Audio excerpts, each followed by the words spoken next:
Welcome to another episode of Sports and Songs Podcasts. We're your hosts, Dan and Andy. Andy, today is September 5th. Happy Labor Day. How are you? Labor Day. Did very little laboring today. Little laboring. It's in honor of the holiday. I did nothing all day. We're on season 3, episode number 42, and this episode is a sports episode only. Sports only. We got a lot to cover. It's Labor Day weekend, so that means amateur baseball championship Class C was today's game. Yep. Nisswa Lightning winning over the Buckman Billy Goats 12-3 in the Class C final. Also, Rochester won yesterday in the Class B, and St. Louis Park won in Class A 2 weeks ago. So we've got lots of games. We're not going to go through the full bracket. Yeah. I do have a trivia question, though, for today. Yes, fire away. How many times did Nisswa beat Buckman Billy Goats this season? That's right. So they're both from Section 8. They're in the same region, same conference.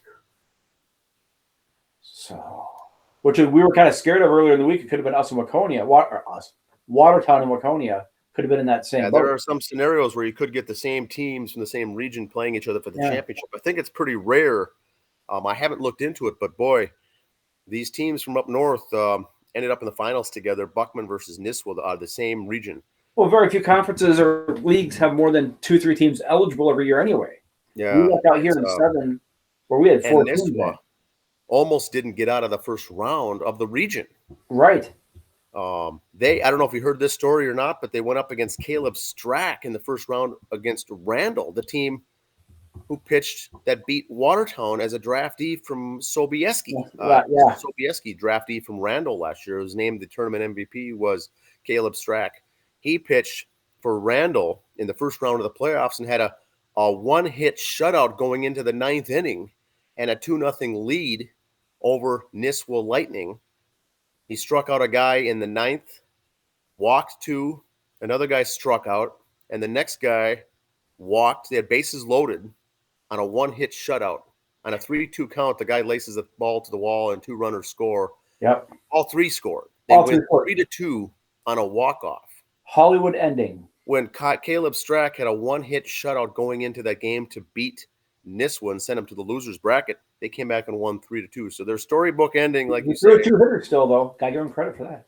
It's unreal. And, Randall didn't make it. Caleb Strack didn't or wasn't eligible to be drafted this year. But, boy, I watched the game on NSPN Sports. Good game today. We'll get to the trivia question after. Yeah. But let's kind of go a little backwards here away from baseball. We had a lot of football started this weekend. Football, yes. So not going to go over all the scores. Of course, we'd be here all day if we did that. And we'd try to keep this to a little half-hour show. I'm going to go over kind of teams that are in our area, teams we follow, and our conferences. Big Ten scores from last week. And these are games from Thursday, Friday, and Saturday. Penn State over Purdue, 35-31. Minnesota over New Mexico State, 38-0. Jerry Kill got a nice little handshake and a hug from PJ Fleck after the game. Or PJ put his arm around him. I thought that was very, very funny. They did a handshake before and after the game, I think. I believe, yeah. And PJ put his arm around Jerry Kill, and Jerry Kill had that very uncomfortable smile. Super uncomfortable. But that was a good game. I did watch that. That was fun to watch. I look at it this way. Compared to our opener last year, we had a conference game last year. I'm not going to get all excited that we won 38-0. I'm just happy we came out healthy. Yes. We didn't have our star running back blow a knee in the first quarter like last year. We came out healthy, so that's a victory right there. Yeah, it was fun to watch. They made very little mistakes. It was a pretty clean game. Game. Then again, I think you, me, and 9 other guys could beat New Mexico State, so it's not. Yeah, they're historically one of the worst teams in the entire nation for college football. Western Michigan 13, Michigan State 35. Indiana over Illinois, 23-20. Here's a funny one here. Not funny, but funny. Iowa beat South Dakota State 7-3. Iowa did not have a touchdown. Field goal and 2 safeties. Oh, I heard that. Yes. Field goal and 2 safeties for the Hawkeyes. So, if I was the Hawkeyes as a fan or a coach, you won 7-3. South Dakota State, as we know, is a good team. We followed them with the Bison. Good team. You won at home 7-3, but your offense did nothing. I did not want to be at practice this week in Iowa. No, I would not want to be at practice. And South Dakota State, I would take that as a moral victory. Yes. So good for them. Maryland over Buffalo, 31-10. Michigan 51-7 over Colorado State. Rutgers over Boston College, 22-21.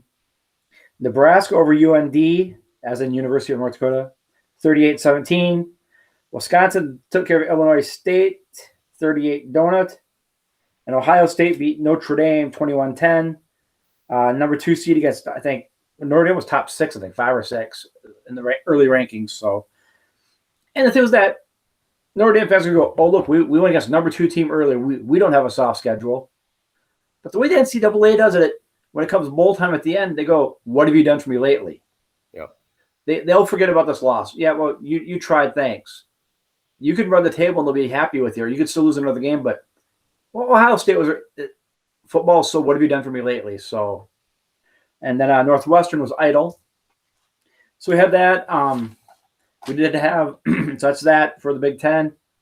Everybody's healthy so far, it looks like, for the team, so we're good there. We'll go to the NCIS, Northern Sun. Just a couple scores I want to go over here.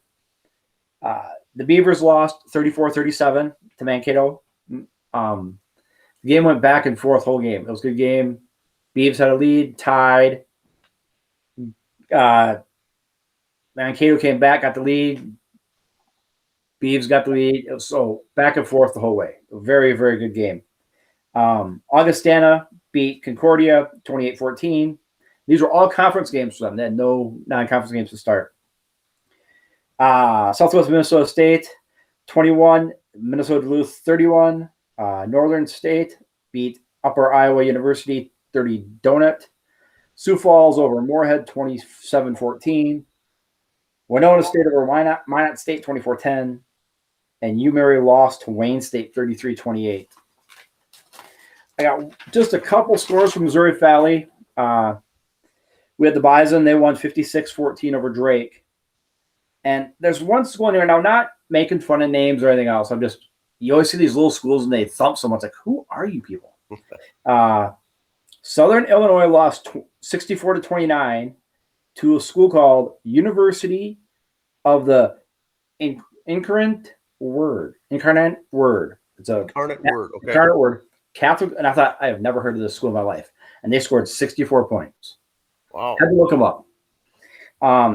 And me being a good Minnesota Lutheran, this is why I did not know they were the largest Catholic school in Texas. Okay. So it's never been on my radar when my kids went to school. It didn't pop up, no acceptance letters from them. Now that, they didn't have any athletes really that popped out. Every now and then you think a school had a baseball player or a football player sneak through. For their Hall of Fame, though, they do have one celebrity I recognized. Tom Benson, owner of the New Orleans Saints. Oh, really? Yes. So that's as celebrities I got from them. But it's nice to see those schools with what I consider a little school put up 64 points. I thought that was kind of cool. But Texas Catholic, number 1 Texas Catholic school. So there you go. There's that one. And Missouri Valley, again, going back to some of the other scores. So we had the Bison winning. Northern Iowa lost to Air Force 48-17. A lot of these schools, like I said, had games against the bigger schools. Kansas State beat University of South Dakota 34-0. And like I said, a lot of others had the crossovers with the big schools, like UND playing. And a few high school numbers now. Okay. Again, these are the areas of schools we've kind of covered all year between where both of us live, our hometowns, where we live now, where our kids have gone. We kind of go that way. And also schools we saw in the playoffs last year. Kind of want to see how they bounce back this year. High school scores: Tonka over Edina, 34-21. Jordan beat Worthington, 41-13. Prior Lake over Hopkins, 43-0. New York Mills, remember they lost to Mayor Lutheran in the semis last year. Yes, Prep Bowl. I think New York Mills is okay. They came back and beat Red Lake 70-6. Wow. So I think they had a lot of frustration out in that game. I think a lot of frustration went out there. Robbinsdale Armstrong over Waconia, 35-14. Winniemac and beat Cass Lake, 44-6. Hutchinson over Alex, 46-21. Lester Prairie beat Bethany Academy, 21-0. Gibbon, Fairfax, Winthrop 6. Mayor Lutheran 32. So okay. Champs there coming on strong. Delano lost to Rocori 35-0. And Watertown Mayor over Foley 28-0. That's my football stuff. Of course, pros are starting this week coming up. Thursday, there's a game. My last fantasy football draft is Tuesday night. I will post. I'm in 2 different leagues. I will post my starting lineup every Wednesday night. Okay. And kind of tell me you're an idiot. You're going to lose. Nice lineup. You're going to win. I want everybody's feedback. We need some banter, right? Some banter. Other sports bits I got here. Go for volleyball. Big Go for volleyball guy. Oh, yes. This week, they entered the week at number 4 in the nation. They lost to number 1 Texas 3-1. And then the other day, and I was watching it, and they beat Florida, who was ranked 13th 3-1. Gators. So we've went from 4 to 3 in the nation. So the Gopher ladies are number 3 for volleyball. And the thing I like there is, and I can't say I don't have a family down there or people I know down there, they pack them in down there to watch the girls play volleyball. Yes. Now, it could be because they're number 4 now, number 3 in the country. They're always good. Maybe that's why they packed in. But even then, sometimes you could have a good team and the kids don't show up. The fans are showing up. They're having a good time. They had a little chants and hand waves going on. So good time to go on down there. NASCAR started their playoffs this weekend at Darlington. The winner, Eric Jones, wins the race. Denny Hamlin second. Tyler Reddick third. Now, Eric Jones isn't in the playoffs, but still, everybody still races. So it's not just those 16 guys. And like I said, every 3 races, they cut down more. If you win, you advance to the next round automatically. Well, Eric Jones doesn't get to advance. He's out of the playoffs. They're still racing for manufacturer points, owner points, pride, sponsorship next year, stuff like that. Of the guys in the playoffs, Joey Logano right now is in first, William Byron second, Denny Hamlin third. The 4 guys looking out right now, Austin Cedric is 2 points out, Austin Dillon 4, Chase Briscoe 10, and Kevin Harvick's 13 out. Kevin Harvick had an interesting quote yesterday. I'm going to pull it up here. See, where was it? He was not happy with his teammates. He had some car trouble, some injury trouble. And this is Kevin Harvick. He goes, what a disaster, he says. We were in the pits with a burned up car and couldn't finish the race because of, his words, not mine, crappy ass parts. Wow. Kevin Harvick, you're a big name, but stuff like that's going to really hurt your sponsorship next year. So just saying, careful who you rip on there. Before I get to Major League Baseball, one note from today's games. Albert Pujols needs 5 home runs in the Cardinals' final 28 games to reach 700. He's had 9 in their last 28 games already this year. Okay. So on a roll. He needs 5 more for 700. And he's said no matter what, he's done. And I think if you look at the numbers, didn't A-Rod end with someone ended with an odd number like 699 or 499 at one time. And, they've just said, hey, I'm done. I'm not, that's it. Even if he hits, 1 home run in the remaining 4 or 5 weeks. He's done. He's not coming back. Yeah. The Mets right now, speaking of baseball, Mets rained out today. So they will play 1 game tomorrow, and then Wednesday's going to be a doubleheader against Pittsburgh. And then they go Friday, Saturday, Sunday at Miami. So that's their next 3 games, with Thursday off. Mets have a 1-game lead going into today. Magic number is 27 to eliminate the Braves. Phillies are 11.5 out, Magic number 17. Phillies aren't going to catch first place. They're just fighting for playoffs. Okay. As of when we went on the air, Twins were half game out because they lost to the Yanks today. Cleveland is playing right now. Okay. So we're half game out. So, the Mets last week took 2 out of 3 from the Dodgers. We were all fat, dumb, and happy and excited here in the trailer hood with the Mets fans.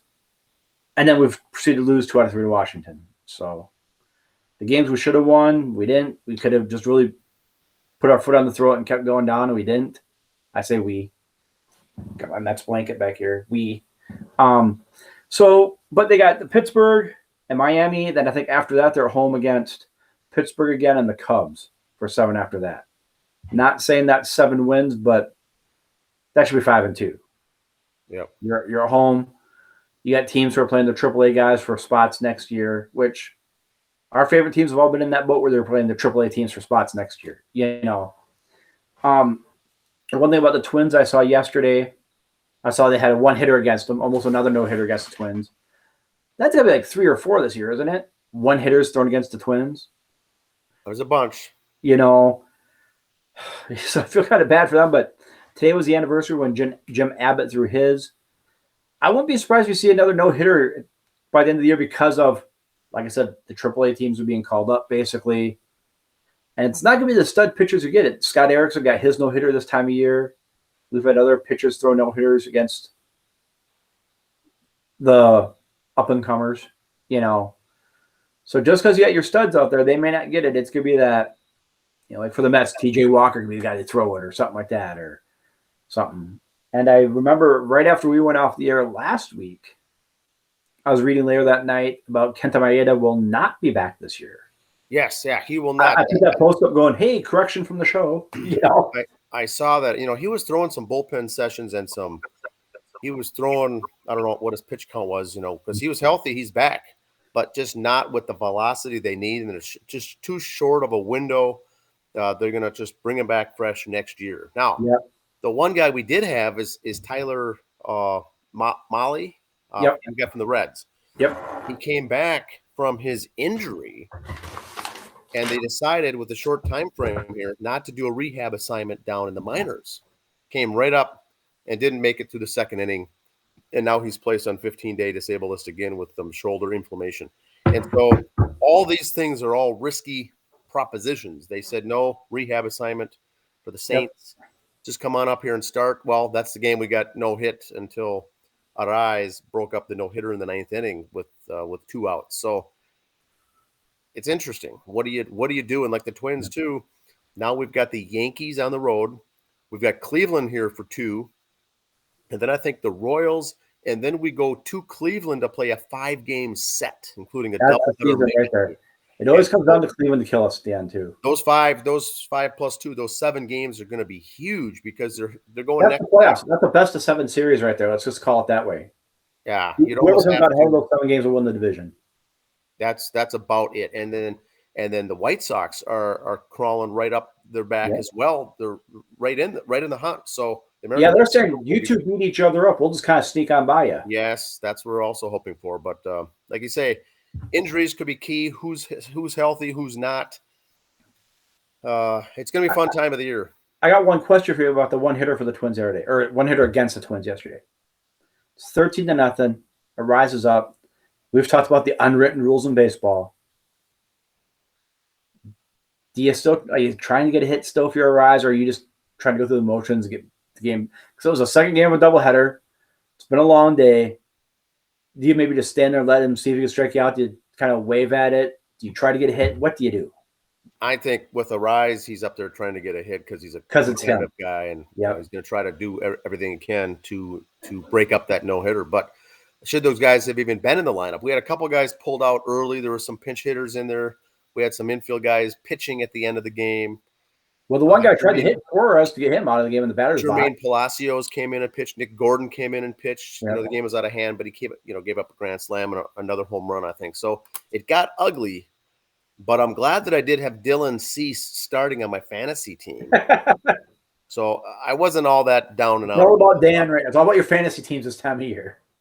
Yes. And I did clinch a spot in my first year playing fantasy baseball. I will be in the postseason. I'm on the 5th ranked team out of 12 right now. So nice. I will be in. I'm not going to play fantasy football this year, but we'll see how it wraps up here with baseball in the next couple of weeks. You can give input on my team. Yes. With my lineups. Well, feel free to do that. Yes. You be the silent. And, again, with the rise, he got the hit. I got no problem either way with it. If he'd been up there just lollygagging, swinging, fine, I get it. I think, but you get the competitiveness too. Like I said, Rise is a good competitive hitter, and it was the White Sox. It's a division rival. If it would have been Arizona or Tampa or something like that, maybe you would have had a different mindset. But it's your division rival. It's interesting. With that. Like I said, we're going to have more high school stuff, college stuff.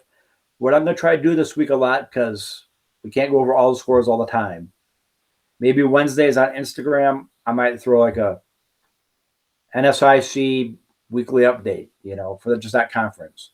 Then maybe the next week will be a show dedicated just to Missouri Valley Conference or stuff. So we'll still give some of the scores here, but We'll get more in depth on Wednesdays. We'll pick a different conference or a league all the time and get a little more in depth on not just football, but their conference in general. Here's their volleyball, their basketball, their hockey, whatever. We'll keep a Wednesdays on Instagram. Watch for that. I'll host something like that. Awesome.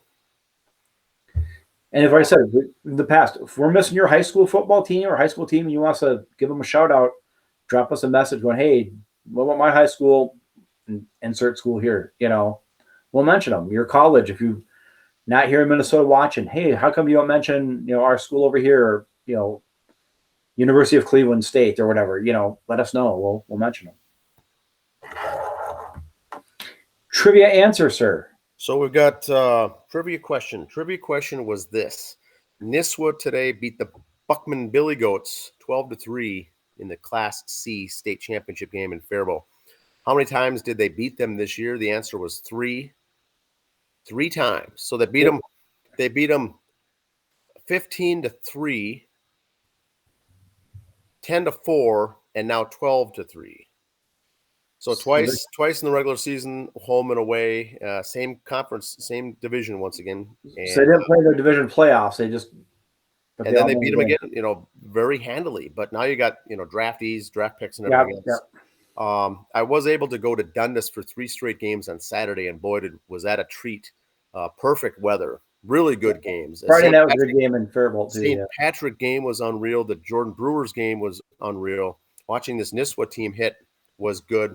I didn't see the Delano game, but then I watched the Waconia Lakers, and they got beat. So all these top 10 teams started falling by the wayside on Friday and Saturday. Watertown kept advancing.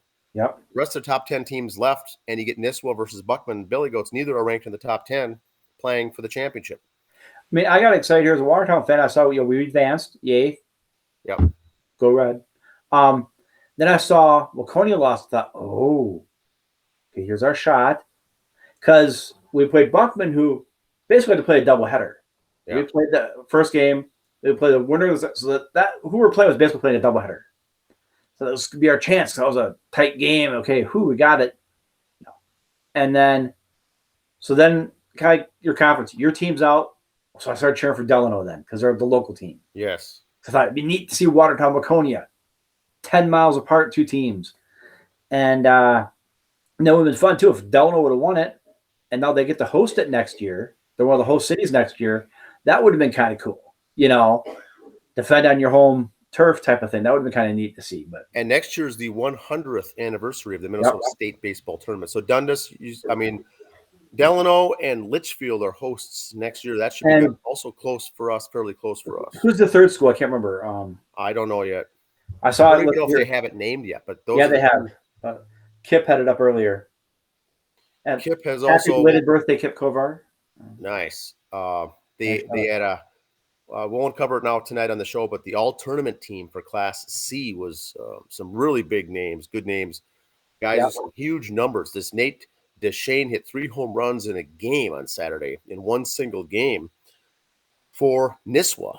And I think the last time that was done, or 2 times ago, was another Nisswa player when Jeremiah Pipcorn did the same exact thing in one state tournament game, hit 3 home runs. Phenomenal pitching. We saw at the Jordan game a suicide squeeze bunt. I saw that one. St. Patrick down the whole game. Basically, St. Patrick was getting 2 hit in a shutout and came back in the 9th and 1 on a walk-off against Avon.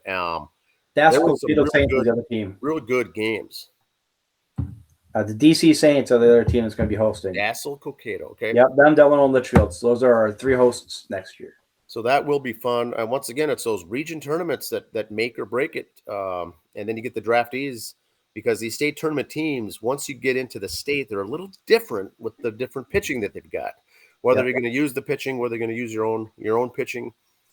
But there were some very, very good talent, is all we can really say with the number of players and the ball players there. The fans were great. The weather was awesome. Dundas is a great facility to get to if you get a chance.